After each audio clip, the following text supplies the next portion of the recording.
My shit, the thing that was a drag to me about comedy in the last few years was people who, any comedian who's out in the world saying that comedian shouldn't be saying these things. Yeah. That's a traitor to comedy. Well, they always suck. They're not a real comedian. And none of them are good. They've learned some tricks so they can seem good and they might have a big audience.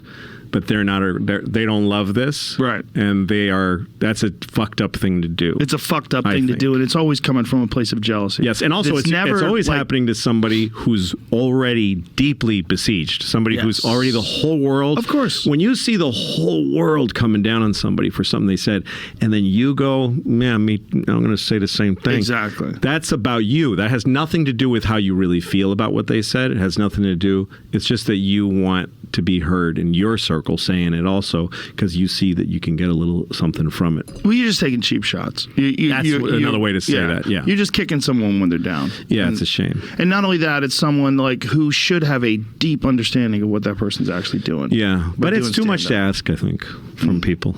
I think it is. People's life is hard. It's too much to ask of those people should not be doing stand-up.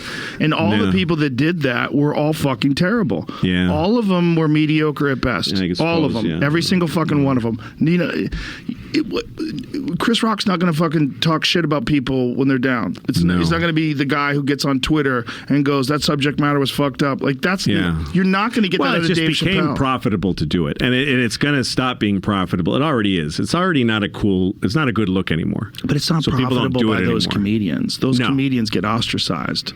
Now they do, yeah. Oh, man. I go out of my way. I won't talk to them. I won't look at them. Like, you don't do this anymore.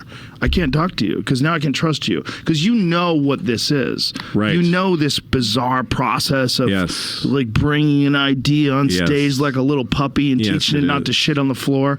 Like you're doing this thing with me and you're pretending. No, the audience it's an easy thing to do because the audience will never know that. And they shouldn't. Right. Audiences just come and they see what you do. They don't know what goes into it, and it's not none of their business. Well, some of them do get into it. I mean, that's one of the things that was interesting about the store was like you would get comedy nerds that would come and they'd go, I love how that bit's changed because I saw it and then I saw it again, and now it's got to this point.